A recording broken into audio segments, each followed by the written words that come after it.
पूरे दिल्ली की पुलिस लगा लेना, पूरे भारतीय जनता पार्टी के नेताओं को लगा देना।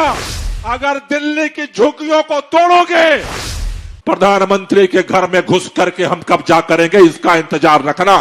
40 लाख लोग इकट्ठे हो जाओ। जिस दिन दिल्ली की सड़कों के ऊपर 40 लाख लोग आ गए, इनकी नानी याद आ जाएगी। देश की राजधानी दिल्ली में बुलडोजर कार्रवाई जारी है और इस बुलडोजर कार्रवाई के चलते कई जगह अतिक्रमण हटाया गया है।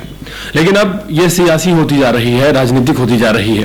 राजनीतिक बयानबाजी तेज हो गई जब अरविंद केजरीवाल ने 29 जून को अपनी एक रैली के दौरान ये कहा कि 40 लाख लोग अगर सड़कों पर आ गए तो ना तो पुलिस की चलेगी और ना ही प्रशासन की चलेगी।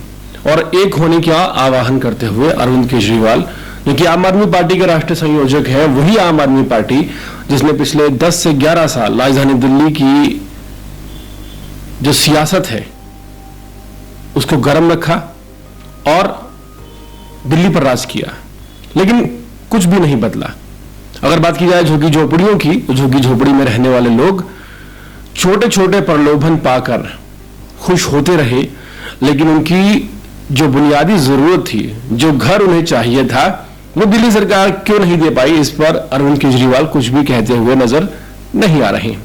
हाल फिलहाल एक तरफ उन सभी लोगों पर एक बड़ा संकट बना हुआ है जो झुग्गी झोपड़ियों में रह रहे हैं, और जाहिर सी बात है कि जब किसी से घर छीना जाता है तो उसके दिल पर क्या बीतती है ये वही बता सकता है। दूसरे किसी शख्स का इसको एक्सप्लेन करना ठीक वैसा ही है जैसा चोट किसी को लगी हो और दूसरा व्यक्ति ये कह रहा हो कि दर्द मुझे हो रहा है। तो दर्द जिसे हो रहा है, दर्द वही बयान कर सकता है। लेकिन यहां पर राजनीति आम आदमी पार्टी और अरविंद केजरीवाल करते हुए नजर आ रहे हैं। गोपाल राय 2 कदम और आगे निकल रहे हैं।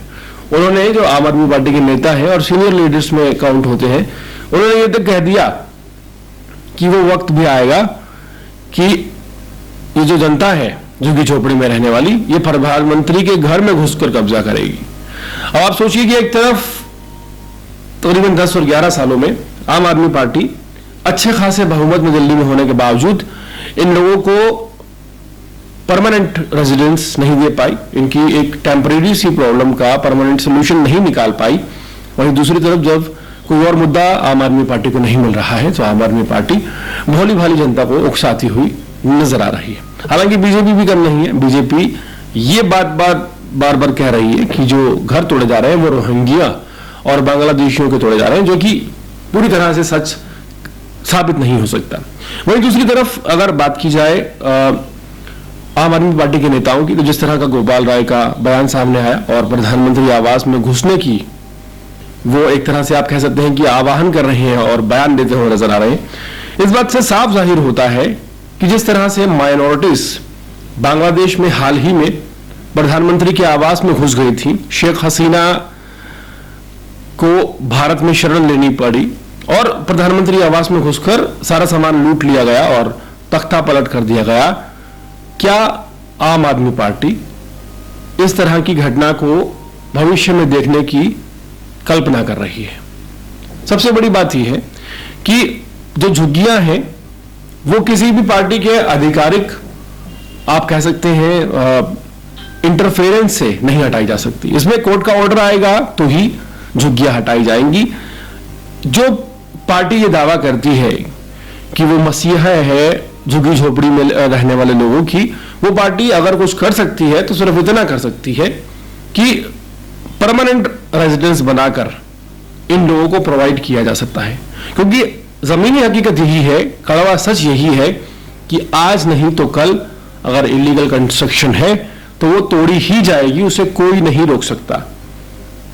सेशन कोर्ट, हाई कोर्ट या फिर सुप्रीम कोर्ट, किसी न किसी कोर्ट का ऑर्डर जरूर आएगा। अब सबसे बड़ा सवाल यहां पर पैदा होता है कि अरविंद केजरीवाल जो पिछले तकरीबन 2 महीनों से पंजाब के उपचुनाव यानी कि लुधियाना की रैलियों में व्यस्त थे, अचानक जैसे ही चुनाव प्रचार पंजाब में थपता है, 19 तारीख को चुनाव हो जाता है, उसके 10 दिन बाद अरविंद केजरीवाल को यही याद आता है, वो यार दिल्ली में भी राजनीति गर्म करनी थी।